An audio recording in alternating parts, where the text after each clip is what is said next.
To begin, we're going to look at book 2 of Mere Christianity today. Last time I didn't quite get through the whole of book 1, so I wanted to at least address chapter 5 of the first book, because he sets the stage for what follows in book 2. I mean, it's a very well laid out book, I have to say. It's an argument in which he builds on points that he made before, and there's a coherence about it. I expressed to you last time my sort of perplexed response to it, because he skips over issues that are regarded as central within Christian circles, like the matter of the atonement. This was the objection of the Catholic priest he sent it to. But I do see the wisdom in what he has said here. And also the spirit of commonality. It is mere Christianity. This is what is held in common. And the mere in the sense of fundamental, and yet at the same time it doesn't address the things that are central from a religious point of view, but it does address it from an apologetic point of view. And that becomes clear in the 5th chapter here. Because, again, as I said, the morality that he observes right at the beginning is the clue to the meaning of the universe. That's how he begins. The idea that we have a moral nature. It's the same thing that in The Abolition of Man, he said that the modern education system was at pains seemingly to deny. But it ought, he says there, if you do this, this is the consequence, then you create men without chests.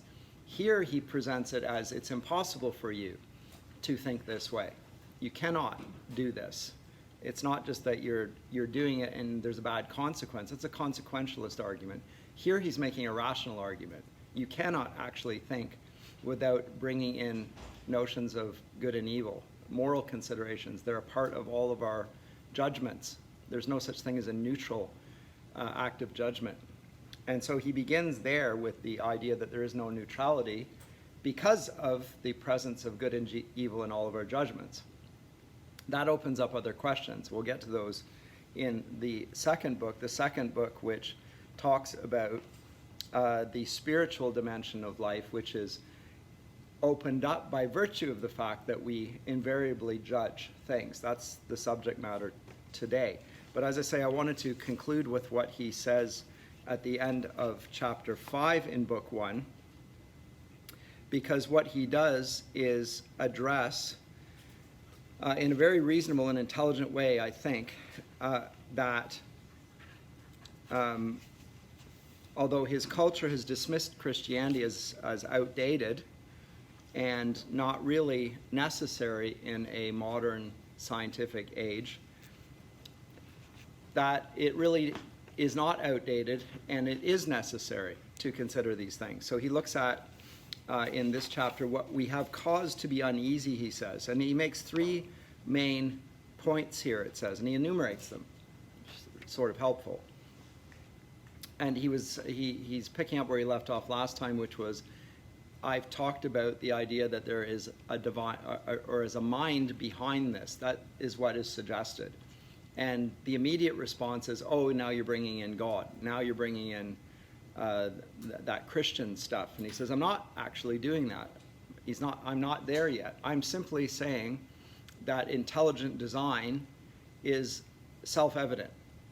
And there are schools there that are promoting in the academic world the idea of intelligent design right now, against the Darwinist account. And to my mind, its case is incontrovertible. I think it's abundantly clear that intelligent design explains the way things are. That it's not just that they are, but that they seem to be purposefully designed. And the anthropic argument there shows that it's not only designed, but it is there to further and sustain human life. There are certain conditions that are necessary, and the probability of life in accordance with them, if it were just arbitrary, is literally off the charts. It's clear that that the world and the cosmos was designed for human life, and with that purpose in mind. Interesting. He doesn't go there, but contemporary writers and philosophers do. But he says there are three issues here that, when somebody says, now you're going to religion, and you're trying to turn the clock back. First response to this. Would you think I was joking if I said that you can put a clock back, and that if the clock is wrong, it is often a very sensible thing to do? So I'll pick up your analogy. You say I'm trying to turn the clock backwards, and guess what? You can turn the clock back. You just turn the hands. Moreover, if the clock is not telling the time rightly, that's exactly what you're going to do, and it's the right thing to do. So this is the argument, and he makes it fit with the idea of progress, because what do we mean by progress? We mean going forward. But if you've lost the path, if the clocks aren't telling time properly, then you're going to want to retrace your step backwards to go forwards. Sometimes you need to take a few steps back and say, where did I go off the path? Now, for my purposes, when I teach here at Tyndale, and this is the case here in first year English in particular, but it's throughout the courses, we talk about a development of doctrine through a development of cultural texts from Homer all the way up to the present. And what we show is that there is a development. There's the pagan age with its great works of literature, great works of philosophy. The Christian era comes along and transforms them. It still uses all of the forms, but it perfects them. It uses them rightly. Augustine uses the analogy of God's command to the Israelites when leaving Egypt. He tells them to plunder the Egyptians. It's a funny and plunder them of what? Their riches, their gold. And he tells the Egyptians to give their gold to the Israelites, for that matter. What's the purpose of that? Well, it's to redeem the gold which was previously used for idolatrous purposes and use it for the worship of the one true God. It ends up adorning the temple. It's inlaid with gold. Right? All that gold that the Egyptians gave them was for that purpose. There's a sort of a hint or a note of warning, though. The first thing the Israelites do with the gold is they make a golden calf. When they're left on their own, that's what they do. So it's not redemptive by virtue of the fact that they've left. It's redemptive by virtue of the fact they obey what God says to do with the gold. If you know the episode concerned. If you're interested in Augustine, I lecture on it in History of Literary Theory. It's in book 2 of Augustine right towards the end. But that's his model of appropriation of culture. How do Christians engage with culture? They take what's good and they repurpose it. But they acknowledge that there's a goodness there. That's the case here. He's saying there's a place at which we go wrong. And we're going to go back there, figure out what went wrong, and then we're going to go forward. And then we'll make progress. He says, when I've started a sum, that is in mathematics, the wrong way, the sooner I admit this and go back and start again, the faster I shall get on. So if we really want to make progress, let's make an assessment of the true state of affairs, go back from the beginning at that point, and then come back. For me, it's in the Enlightenment. The atheistic premises of the Enlightenment. They take hold in a way that is hostile to human nature in the middle of the 19th century. He talks about that. Right? In De Descriptione Temporum, he mentions that. So I will say somewhere in the 18th and 19th century, terrible thing has happened. Human nature is reduced to either a material thing or a wholly spiritual thing. You're either animals or you're some sort of disembodied thinking entity, a thinking substance, as Descartes describes it. Descartes, the mathematician. But that denies what is true of human nature, namely that we are rational beings, but we're also persons. We bear the image of God. That there's something important about that, and families are important in that, and communities are important in that as a part of an identity marker. But anyway, I'm getting away from Lewis here. But he says if we need to turn the clock backwards, that's not retrogressive, that's the means of going forward. So that's his first response to the critics that say, oh, you're bringing in religion again. And I was thinking you were a reasonable man, and now you're wanting to go backwards. Second response, he says, actually, I've not even turned this into a religious thing yet. All I've said is that there is good reason for thinking that, one, that there's a moral law. I think I've already demonstrated that. We all appeal to it as if it were true. We can't think without it, actually. We're always talking about things being right and wrong. We have a strong sense of justice. And with that, we also have a clear sense that there is somebody there, a being, a higher being than us. And there are two clues about that. He says one is the universe, which he's made. Paul talks about that in Romans 1. And he says if that was our only clue, then we would conclude that he's a great artist. That would be what everyone concludes. Look at the extraordinary beauty of creation. That alone would say that God is an artist. But there's more than that. He's put the moral law into our minds. So that he is concerned with beauty, we know. That he's concerned with goodness, we also know. We know by virtue of the fact that we consider the world through the lens of moral judgment. And he says this is a better bit of evidence than the other because it is inside information. We're hardwired that way to use computer technology language. Like that's the way we operate. We think that way. And he said you find more about God from the moral law than from the universe in general, just as you find out more about a man by listening to his conversation than by looking at a house he has built. So we could look at the nature of the universe and conclude certain things about God, but we wouldn't conclude his moral character, because if you look at the natural world, you see all sorts of non-moral considerations. When a lion hunts a gazelle, we don't think it's a bad lion. We just think that's part of the nature of the world. Moral judgments don't apply. We conclude nothing about goodness, about the world is. It just, things happen that way. But when we do consider the moral way of looking at things, which is the way we look at it, then we are forced to consider that there must be a being that's also considering the same sorts of things that we do. He's interested in fair play, he's interested in unselfishness, courage, good faith, honesty, and truthfulness. And so we're going to agree that God, what they call God, all Christianity and all the other religions, is good. And Islam will say that, Judaism will say that, every major religion will, in speaking of this mind, this being, will say that he's good. But he says, I'm not going to go there yet. That's too quickly. The moral law does not give us any grounds for thinking that God is good in the sense of being indulgent or soft or sympathetic. There's no indulgence there. The moral law is harsh. We're going to find ourselves on the wrong side of it, and that's where he concluded last time. That's the problem, is that we acknowledge the law, the moral law, and yet we also find that we violate it. So that's not a good place to be.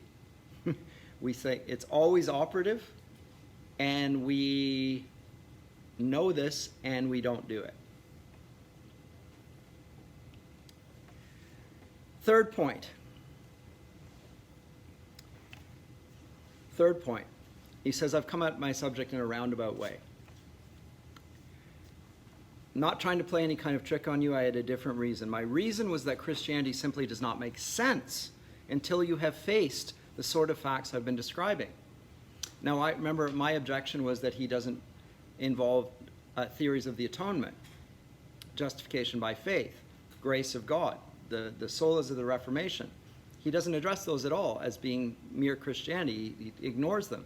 He ignores the Roman Catholic objection that they've got that the wrong way. That's central. It's a central issue, but he ignores that all.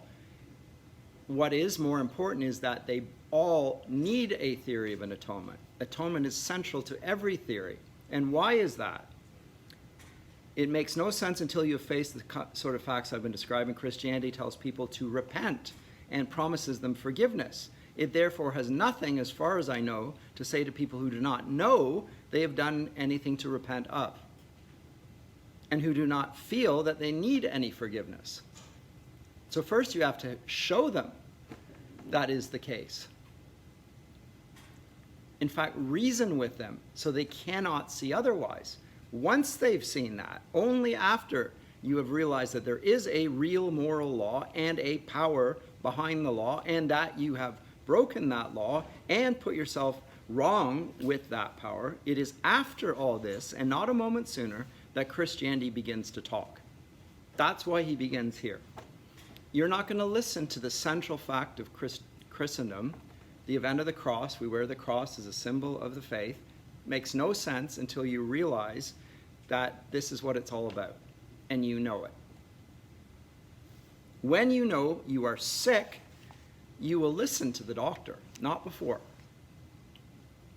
When you realize that our position is nearly desperate, you will begin to understand what the Christians are talking about. They offer an explanation of how we got into our present state of both hating goodness and loving it. They offer an explanation of how God can be this impersonal mind at the back of the moral law and yet also be a person. They tell you how the demands of this law, which you and I cannot meet, has been met on our behalf. How God himself becomes a man to save man from the disapproval of God. It's an old story. And if you want to go into it, you will no doubt consult people who have more authority to talk about than I have. He directs people to the church then. Talk to them. I'm just reasoning with you as a common man. I'm reasoning with you about this. It's an entirely reasonable, and in fact, the rationale is unimpeachable. All I'm doing is asking people to face the facts. So there's where he goes. And that's where he concludes with, we have cause to be uneasy. Nobody can stand indifferent in the face of this logic. So now he moves on to what Christians believe. And the first chapter, of which there are 4 in this section, 5 rather, just like in the first, there's a God. We've already established that. What sort of God? And so this chapter is about the rival conceptions of God. Before he does that, he wants to, and I think this is very clever, he wants to dismiss the objection, which is tacit, hasn't been made, that he wants to compel you to believe absolutely everything from the outset. He's just getting to the mere Christianity. We're not getting to every aspect of this. So he says, I've been asked to tell you what Christians believe, and I'm going to begin by telling you one thing that Christians do not need to believe. If you are a Christian, you do not have to believe that all the other religions are simply wrong all through. We say that Christianity is the truth. We don't have to believe that every other religion is false down to the bottom. Positive statements are made about Christ. Jesus is the way, the truth, and the life. It does not say that every other religious perspective is utterly, entirely evil. You may say it's an implication of it, but you don't have to believe that. You do have to, there is a creed. It makes certain assertions, makes certain denials in relation to those assertions, but it does not make comment on other gods, other religions. It's not really, the creeds don't, they're making positive statements. I believe, not I repudiate this, per se. So if you're an atheist, on the other hand, if you're an atheist, you do have to believe that the main point in all the religions of the world is simply one huge mistake. So for the atheist, of which Lewis used to be one, and thought himself entirely reasonable, he had to believe that everyone who disagreed with him was wrong on every point and was evil furthermore in advancing the idea, because as an atheist you think that this idea is repugnant and wrong.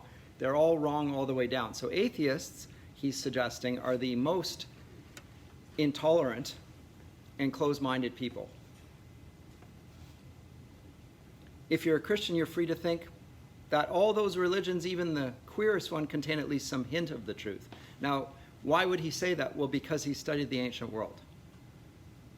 Paul himself says in Romans that those who do what the law requires, even though they don't know God, obey the law, right?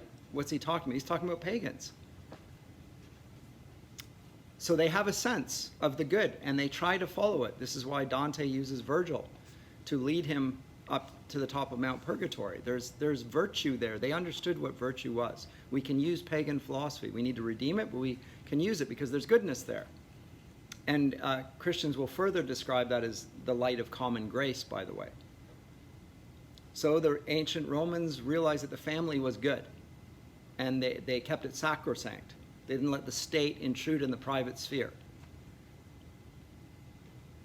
Each household had its own god. The father was the pater familias. He had absolute rule in his own household. That was the private sphere. The public sphere was kept out of it. In our day, not so. That's because we're post-Christian, and therefore we're post-humanist. We desecrate the private sphere. Lewis says, when I was an atheist, I had to try to persuade myself that most of the human race have always been wrong about the questions that matter to them most. When I became a Christian, I was able to take a more liberal view. So he's more liberal-minded. This is what I believe.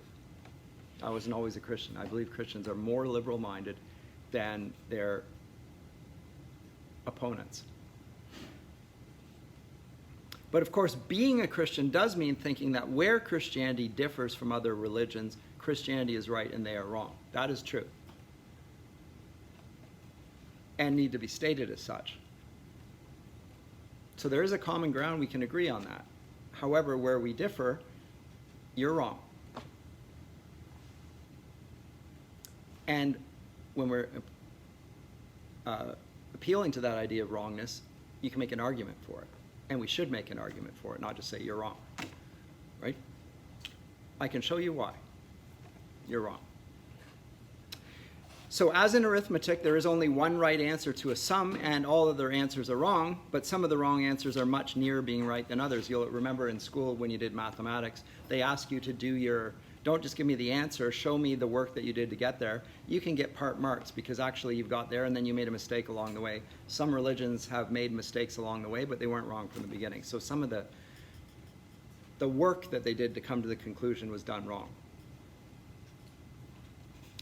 And he says that that's the case here. So the first division of humanity is into the majority. This is the first big division, into the majority who believe in some kind of God or gods. So they are theists of some sort. And the minority who do not.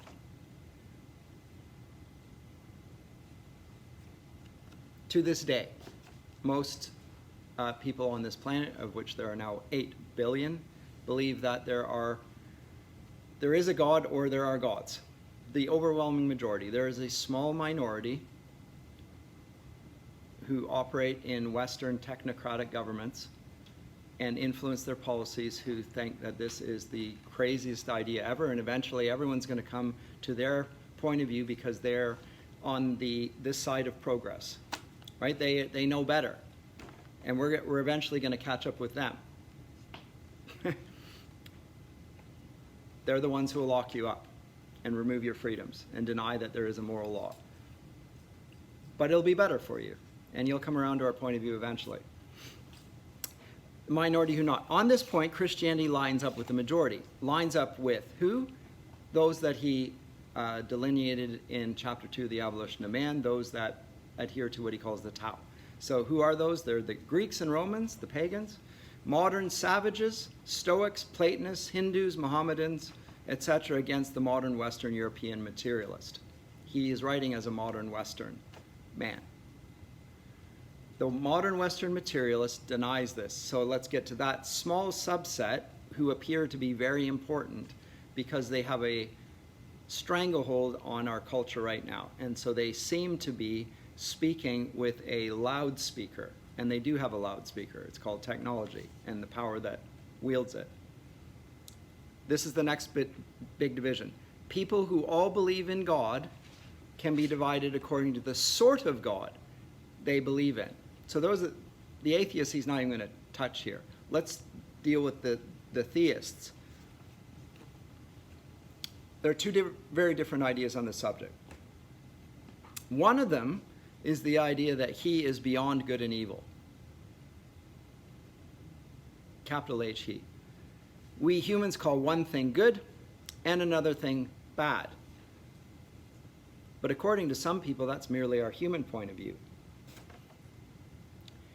These people would say that the wiser you become, the less you would want to call anything good or bad, and the more clearly you would see that everything is good in one way and bad in another, and that nothing could have been different.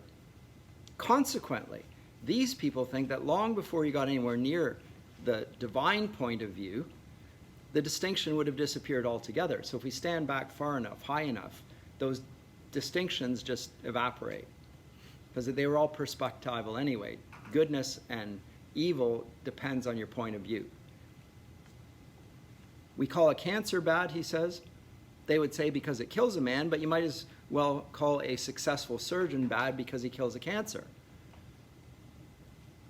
It all depends on the point of view. The other and opposite idea is that God is quite definitely good or righteous.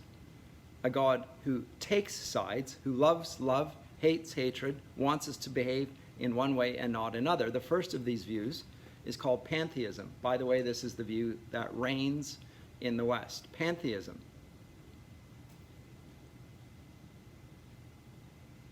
It's the view that he confronted in the Abolition of Man. There's no, one calls it sublime, the other calls it pretty. The educator says it seems so, or it's merely a perspective. That's a point of view. But that's a value. And we can dismiss values because actually all the value judgments that we make are perspectival, subjective, cultural, etc. And if we want to get to truth, we have to get rid of those things. Set them aside. It was held by the great Prussian philosopher Hegel, and as far as I can understand them, the Hindus. The other view is held by Jews, Mohammedans, and Christians. He calls them Mohammedans. Today we tend to call them Muslims. The monotheists, so-called. They will hold to the one view, he will hold to the other. Now, who else does he have in mind here as the pantheists? Aldous Huxley, contemporary, author of Brave New World. I mentioned him last time in relation to his perennial philosophy. And it's the idea, and I'm going to quote here, it's the minimum working hypothesis. Now, it sounds very similar to Mere Christianity. That's why I'm dealing with it. I want to distinguish what he says from Lewis here. He says that there is a Godhead. This is the view of all the religions of the world, says Huxley. There is a Godhead or a ground, which is the unmanifested principle of all manifestation. The ground is transcendent and immanent. It's one and both. It's at the same time. In other words, the divine is in the immanent. It's collapsed into it. We can't distinguish the two. What we call God is the same thing as the material. Or rather, they're so mixed together that you can't separate the one from the other. And the consequence of this is everything becomes divine. This is behind the environmental movement, by the way. The idea that you're desecrating Mother Nature because Mother Nature is seen as a god and you are mistreating nature then, because it's as sacrosanct as a human being. In fact, more so, because human beings, and here they are inconsistent, human beings are desecrating it through their carbon footprints. There's something wrong with the picture, and the picture is, what's wrong with the picture is you. You exist. So to save nature, which is as sacred as you are, we have to get rid of the thing that sanctifies or desecrates things, and that is human beings. So he appeals to a Tao as well, by the way. But the Tao that Huxley appeals to removes the distinction between sacred and profane, between spiritual and material. It just collapses the distinction, sees them one. Also true of the Romantics, by the way. Another way of referring to it as natural supernaturalism. Seriously problematic. But that's the difference. He says the pantheists usually believe that God, and so Huxley's a pantheist, so are many of our Western elites, the ones that have chakras and do meditation and Buddhist meditation practices, and I could go on, and mix them all, syncretism of various sorts.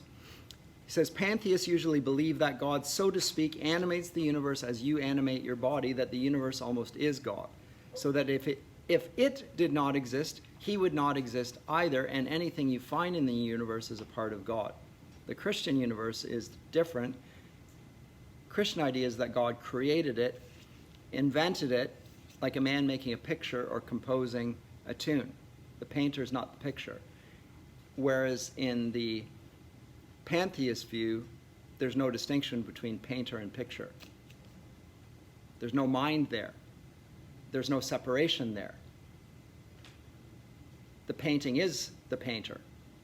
That's why it's a violation. How can you do this to the painter? You're desecrating the painter.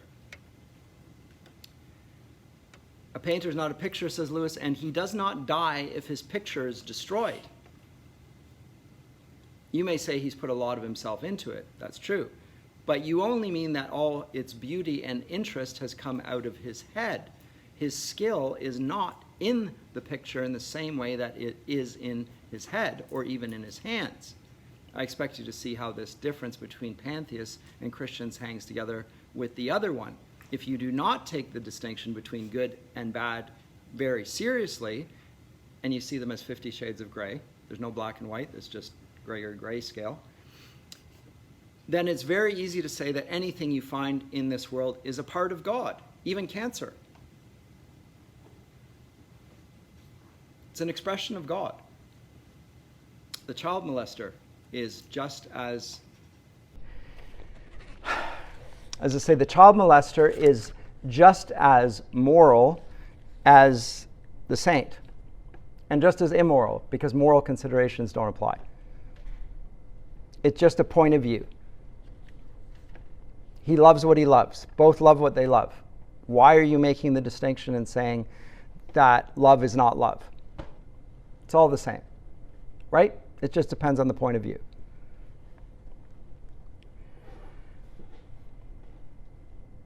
But of course, if you think some things really are bad and God really good, then you cannot talk like that. You must believe that God is separate from the world and that some of the things we see in it are contrary to his wills. Confronted with a cancer or a slum, the pantheist can say, if you could only see it from the divine point of view, you would realize that this also is God. The Christian replies, don't talk damn nonsense. His words, for Christianity is a fighting religion. It thinks God made the world, that space and time, heat and cold, and all the colors and tastes, and all the animals and vegetables are things that God made out of his head as a man makes up a story. But it also thinks that a great many things have gone wrong with the world that God made, and that God insists very loudly on our putting them right again. Hence the appeal to the moral law. Okay? Very important. But now he's moving from the clues of the universe to how do we understand God? And so that raises a big question. He says, if God is good and he made the world, why has it gone wrong? Okay, well now we're getting down to matters of substance. For many years, he says, I would not listen to Christian answers. I simply wouldn't listen to them. I kept feeling whatever you say, however clever you are, isn't it simpler just to say the word was not made by any intelligent power at all? It just is. But then he has the problem that he still sensed that things were unjust. That was his problem. He had a strong sense of injustice, just like everybody that I have ever met. They know that something's wrong, including the pantheists. They get very exercised. The Greta Thunbergs, who is the environmentalist, she's angry. Why is she angry? Because she knows something has gone wrong. She's right. She is right in this. And he says, here's the problem. A man doesn't call a line crooked until he has some idea of a straight line. What was I comparing this universe with when I called it unjust? If the whole show was bad and senseless from A to Z, so to speak, why did I, who was supposed to be part of the show, find myself in such violent reaction against it? So what explained me? Why wouldn't I just accept it and go along with it? But I couldn't. Of course, he said I could have given up my idea of justice by just saying that it's nothing but a private view of my own, but if I did that, then my argument against God collapsed too. And there you go. The argument depended on saying that the world really was unjust, not simply that it just didn't make me happy, it didn't please my fancies. And when we talked about the darkness of the world, dark wouldn't mean anything. And then Lewis, who loved beautiful things and loved good stories, would not be able to explain why he loved things so much and hated other things and was compelled by the stories he read and wanted the good guys to win, etc. So he establishes, first of all, that there are rival conceptions of God and explains why the Christian idea, or no, not the Christian idea, the monotheistic idea is more rational than the pantheist idea. The atheist idea, he thinks, is just close-minded. They're illiberal. They're not even willing to entertain any objection. They accuse others of being closed-minded, and they are the most closed-minded people of all. That's my own experience as well. It's not that atheists are evil, it's that they are extraordinarily closed-minded.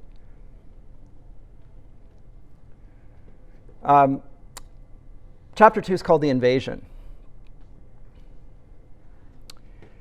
He starts with the notion that atheism and also what he calls Christianity in water, namely liberalism, liberal Christianity, both of them are insufficient.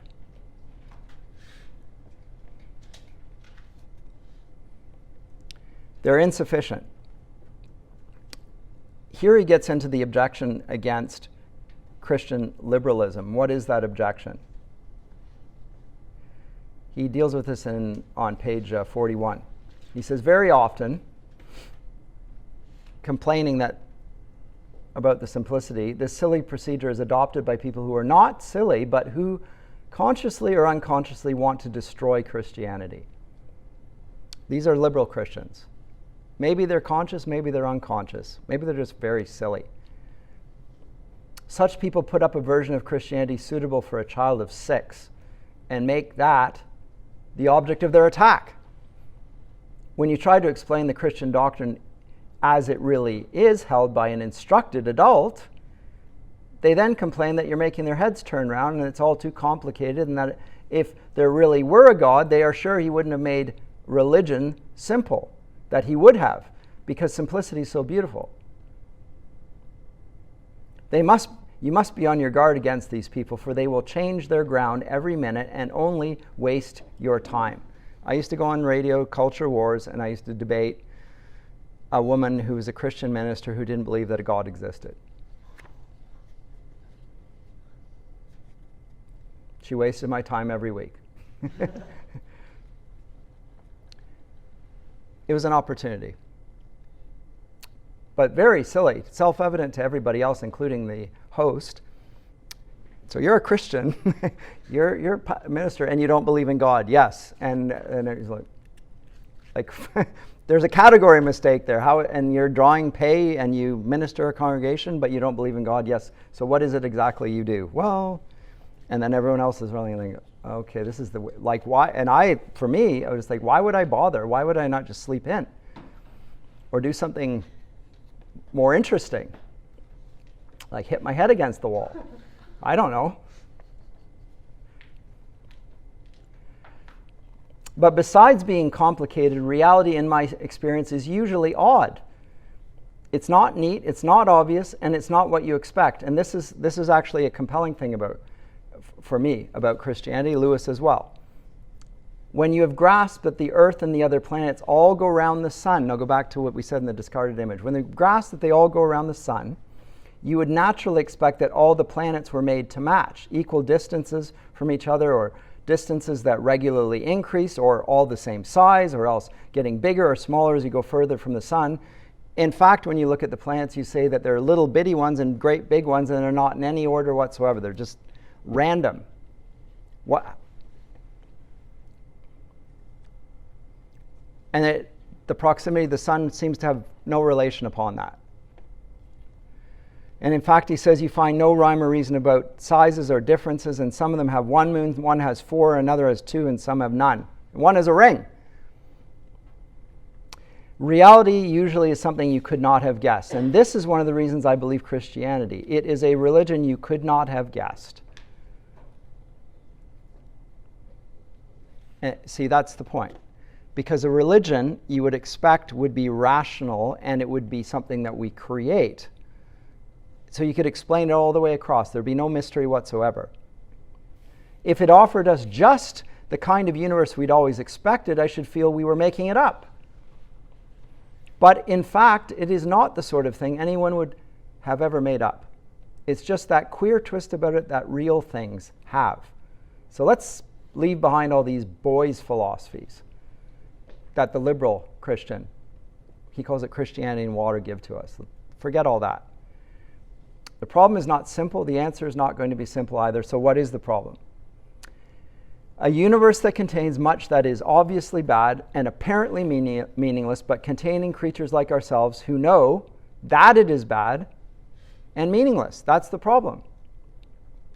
There's a lot that's bad. There's a lot that's meaningless, or apparently so. What's the problem? We observe there's a lot that's bad, and we observe that it appears to be meaningless.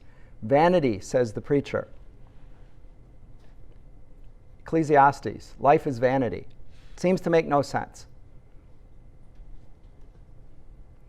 There are only two views that face all the facts. One is the Christian view, that this is a good world that has gone wrong, but still retains the memory of what it ought to have been, and hence we read old stories.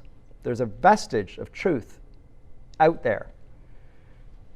The other is called dualism. Okay, now he introduces another problem. Dualism means that there are two equal and independent powers at the back of everything. One of them good, the other is evil. And that the universe is a battlefield where war is fought out between the two. They're equal and they're opposite.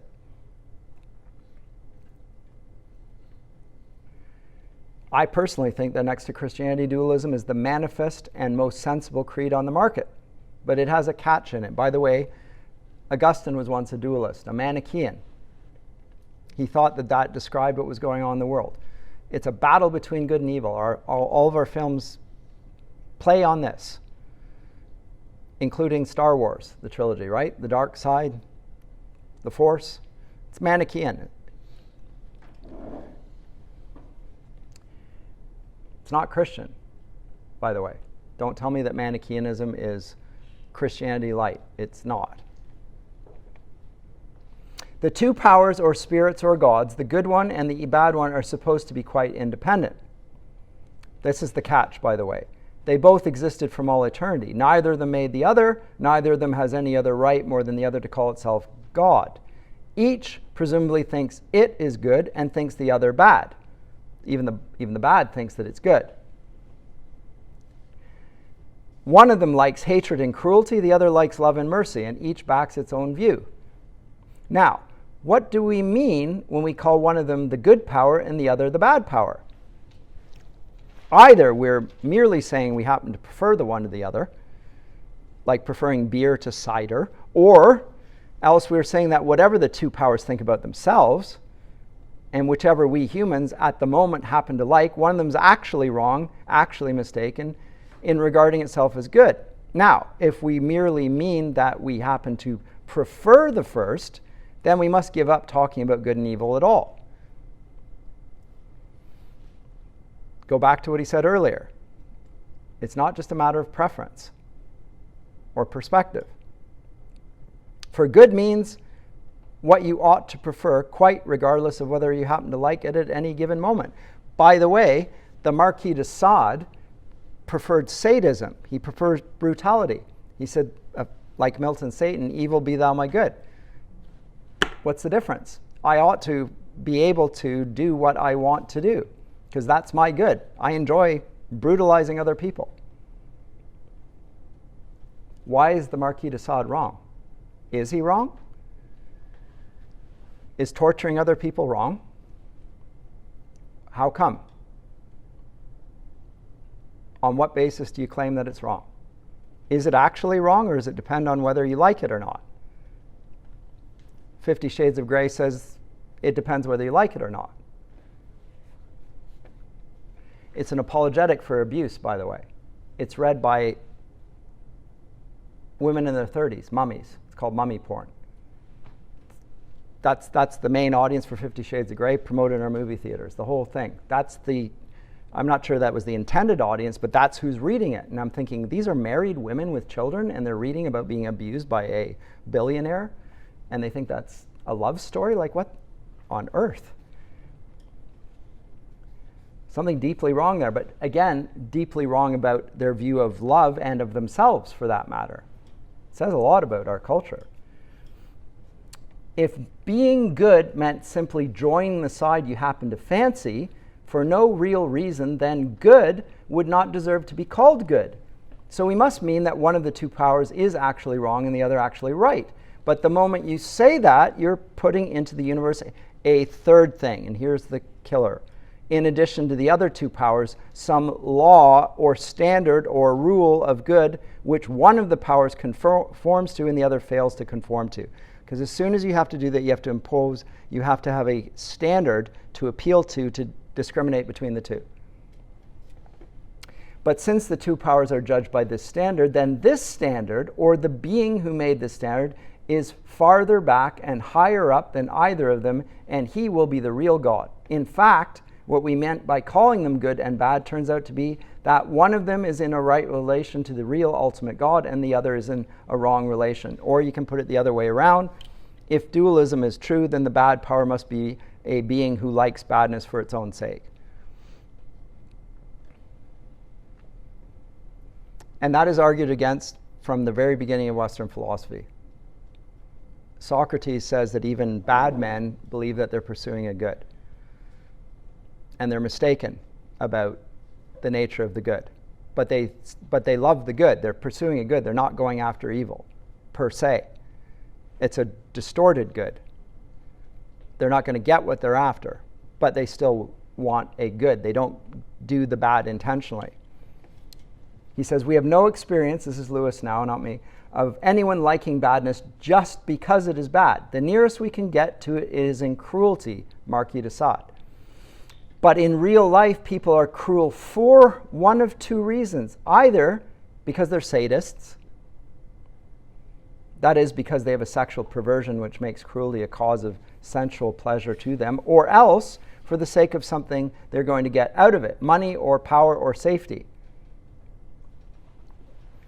People will be cruel to other people to feel safe.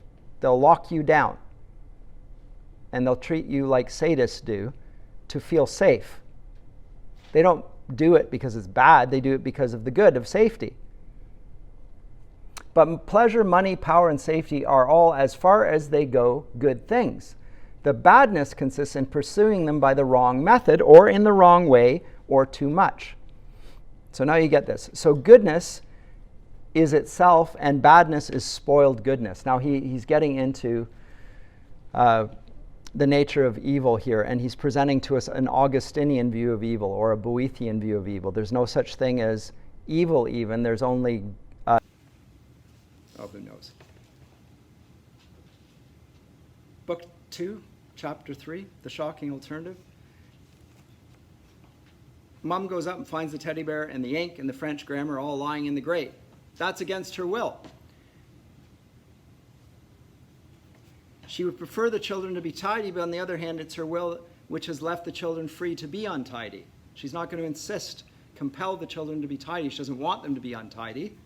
She told them not to be. They still do it, and she allows them that latitude. Same thing arises in any regiment or trade union or school. You make a thing voluntary, and then half the people don't do it. That is not what you willed, but your will has made it possible. I want everyone to show up to class on time, hand their essays in on time. That's what I want. Does it happen? No. Of course not. Would compelling it by giving everybody a 0 if they don't get it exactly in on time, or giving you a 0 on the course if you don't show up on time, for every class, and we had a swipe card system to make it show, would it make you better students? Not in the least. It would not affect anything for that matter. The mother does, it's not worth the time and the energy, and it doesn't matter if technology aids you in it as well, it doesn't make better people. You make the trains run on time, that'll be a good train service. You can make people run on time, but it doesn't make them better people. It's probably the same in the universe. God created things which had free will. That means creatures which can go either wrong or right. Some people think they can imagine a creature which has free, but a creature which was free but had no possibility of going wrong. Some people say they can imagine that. I cannot. If a thing is free to be good, it is also free to be bad. And free will is what has made evil possible. Why then did God give them free will? Because free will, though it makes evil possible, is also the only thing that makes possible any love or goodness or joy worth having. A world of automata, creatures that worked like machines, would hardly be worth creating. If God is in his essence love, then and we are made in his image, then we're made by love for love. And that means giving us the opportunity not to do so, because the expression of love has to be freely given. We understand that from our own relationships. We even get upset about animals if they don't show us affection. We want them to love us, and so you can hug them and hold them and squeeze them and sort of compel them, and they want to get away. They don't understand that you're being affectionate. The happiness which God designs for his higher creatures is the happiness of being freely, voluntarily united to him and to each other in an ecstasy of love and delight, compared with which the most rapturous love between a man and a woman on this earth is mere milk and water. And for that, they must be free. So, of course God knew what would happen if they used their freedom the wrong way. Apparently he thought it worth the risk. This is the objection when people make dealing with the scandal or the problem of the existence of evil. How can a good, all-powerful God tolerate the existence of evil? This is why. We might, Lewis says, feel inclined to disagree with him, but there's a difficulty about disagreeing with God. He's the source from which all your reasoning power comes. You could not be right and he wrong any more than a stream can rise higher than its own source. When you are arguing against him, you are arguing against the very power that makes you able to argue at all. It's like cutting off the branch you're sitting on. If God thinks this state of war in the universe is a price worth paying for free will, that is, for making a live world in which creatures can do real good and real harm, and something of real importance can happen instead of a toy world which only moves when he pulls the strings, then we may take it is worth paying. So again, for you right now, when you're living in this world in which the government is overreaching and restricting your freedom, it seems pretty awful. Debts are rising, sickness all around, temptation to despair. God thinks better of it than you. Think about that. When we've understood about free will, we shall see how silly it is to ask, as somebody once said to me, why did God make a creature of such rotten stuff that it went wrong? So we're blaming God for the choice of the creatures. By the way, this is what Adam and Eve say in Milton's Paradise Lost. It's also what Satan says.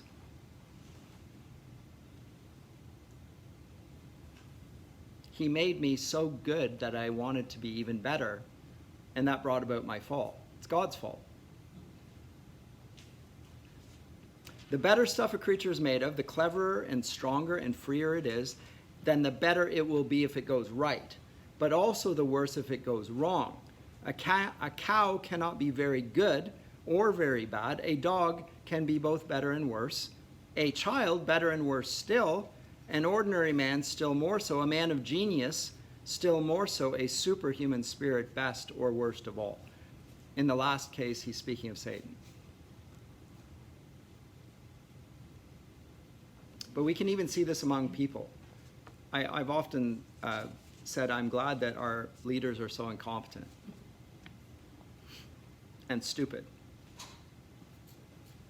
I'm continuously thankful to God that they're that dumb. Because I can see what they want to do, and they're just so dumb that they can't quite yet bring it about.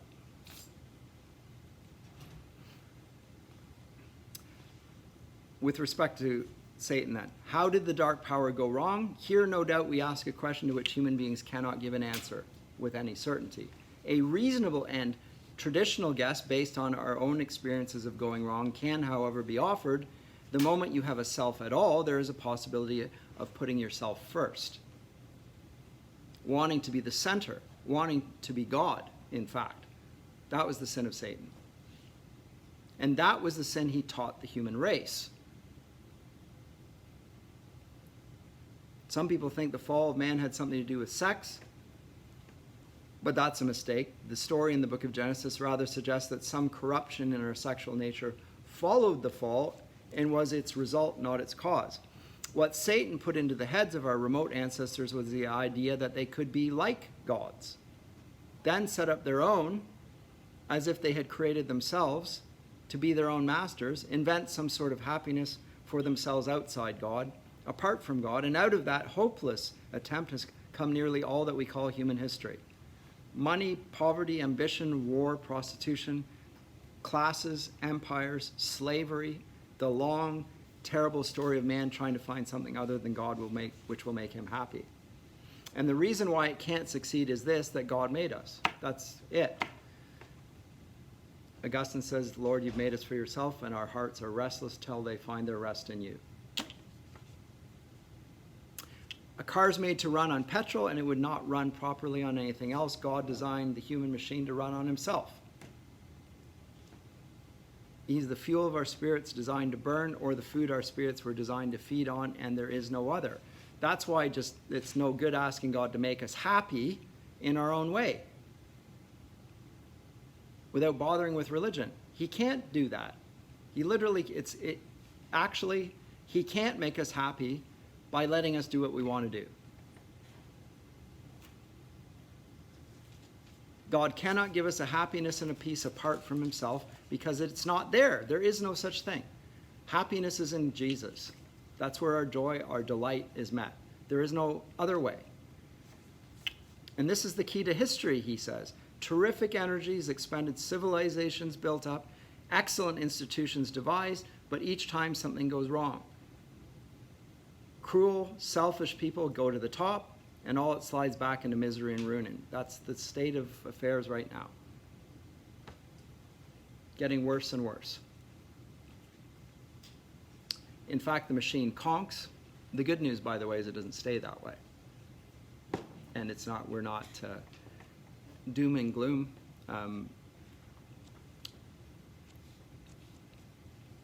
God pushes us to cry out, call for mercy. It seems to start up all right, runs a few yards, and then it breaks down. They're trying to run it on the wrong juice. That is what Satan has done to us human. And what did God do? First of all, he left us conscience. So, important thing. Conscience, the sense of right and wrong. I wrote an article on the Epoch Times. That was the problem with the lockdowns. Denied conscience to people. Didn't care about it. The Nuremberg Code, ethical things, gone. Through all history, there have been people trying, and some of them very hard to obey it, but none of them quite succeeded. Secondly, he sent the human race good dreams. Now, what does he mean by that? These are the stories that are told in the pagan stories, Greek, Roman, native, Norse, good dreams about a God who dies and comes to life again, and by his death has somehow given new life to men. Thirdly, he selected one particular people and spent several centuries hammering into their heads what sort of God he was. This is the Jews. He cared about right conduct, and the Old Testament gives an account of the hammering process. That's a good way of putting it. Then comes the real shock. Among these people, there suddenly turns up a man who goes about talking as if he was God. He claims to forgive sins. He says he's always existed. He says he's coming to judge the world at the end of time. Now let us get this clear. Among pantheists, like the Indians, by which he means the native tribes of this country, anyone might say that he was a part of God or one with God. There would be nothing very odd about it. But this man, since he was a Jew, could not mean that kind of God. Because for the Jews, God is outside space and time, and they all know it. If he came to India or to the subcontinent, and when they're speaking about man, God becoming a man, they would say, oh, of course. It's an avatar. It's an avatar of the divinity, just a manifestation, but the Jews don't think that way. They've been hammered into thinking that God is not that way. But Jesus is a Jew, and he could not mean that kind of God. God in their language meant the being outside the world, who made it and was infinitely different from anything else. Once you've grasped that, you will see what this man said was, quite simply, the most shocking thing ever uttered by human lips.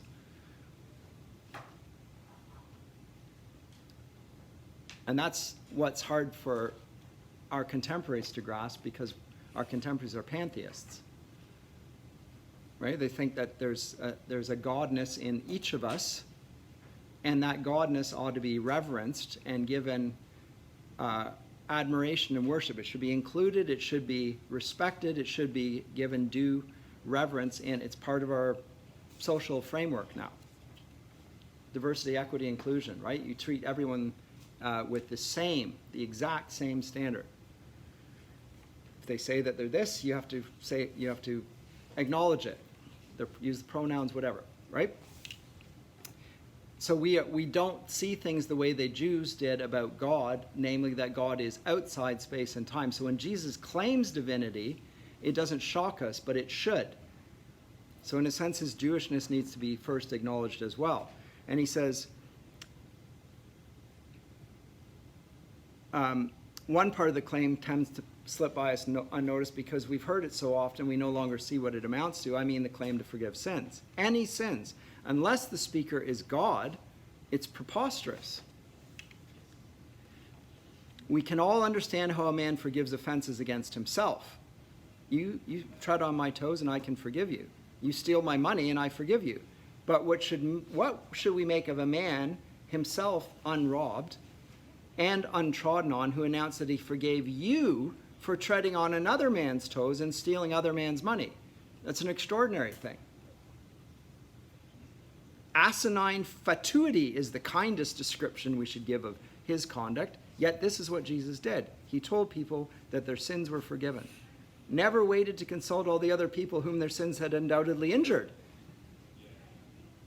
He unhesitatingly believed as if he was the party chiefly concerned, the person chiefly offended in all offenses. This makes sense only if he really was the God whose laws were broken, whose love is wounded in every sin. In the mouth of any speaker who is not God, these words would imply that what I can only regard as a silliness and conceit unrivaled by any other character in history. And yet, I noticed this myself, even his enemies, when they read the Gospels, do not usually get the impression of silliness and conceit. Nobody thinks that Jesus is a silly, conceited man. Still less do unprejudiced readers. Christ says that he's humble and meek, and we believe him. not noticing that if he were merely a man, humility and meekness are the very last characteristics we could attribute to some of his failings, his sayings, like when he says, your sins are forgiven. That's not a humble statement. I'm trying here to prevent anyone saying that the really foolish thing that people often say about him, I'm ready to accept Jesus as a great moral teacher, but I don't accept his claim to be God. That's the one thing we must not say, he says. A man who was merely a man and said the sort of things Jesus said would not be a great moral teacher. He would either be a lunatic on the level with a man who says he's a poached egg, or else he would be the devil of hell. And you must make your choice. This is a famous passage in Lewis. Either this man was and is the Son of God, or else a madman, or something worse. You can shut him up for a fool, you can spit at him, and you can kill him as a demon, or you can fall at his feet and call him Lord and God. But let us not come with any patronizing nonsense about his being a great human teacher. He has not left that open to us. He did not intend to. Okay. So now he's setting the cat amongst the pigeons. But he's saying this to the liberal theologians, the water and Christianity light types. This man claimed to be God. You can't even say he's a good teacher. If either he's a good teacher or he's a bad teacher. If he's a good teacher, he claims to be God. You have to acknowledge that. Or his teaching isn't good. It's the exact opposite. So either you despise him, regard him as a demon, or you will, thinking he's good, acknowledge the truth of what he says and his claims to divinity, and you will listen further to him. And this leads us to the fourth chapter, which I'm not going to get to here, the perfect penitent, which asserts that Christians believe that Christ was God in human form, and by his death makes us right with God. That's the atonement. I talked about it at the beginning as the thing that he doesn't get to right away. He does get to it here. I'll get to it next time, I guess. We'll start off with talking about the atonement and his engagement with that. And then next time we'll move on to book 3, which is Christian behavior. So if we have a moral God, which he's going to assert in book 2, book 3 will look at the implications of this, which is that we, having a moral nature, have guidelines. How do those get teased out for us so that we understand that? So we'll look at Christian living. We'll get to that next time. Thank you.